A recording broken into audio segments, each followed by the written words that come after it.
السلام علیکم ورحمۃ اللہ وبرکاتہ۔ بسم اللہ الرحمن الرحیم۔ دوستو، مولانا شمس الحق افغانی رحمۃ اللہ تعالی سے ایک قادیانی جج نے پوچھا کہ نبوت کیا چیز ہے؟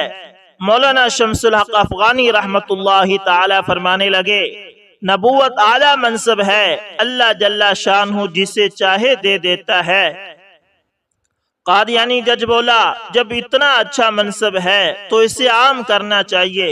مولانا شمس الحق افغانی رحمۃ اللہ تعالی نے 100 روپے کا نوٹ نکالا اور فرمایا کہ یہ نوٹ کیسا ہے؟ اس زمانے میں 100 کا نوٹ بڑا ہوا کرتا تھا۔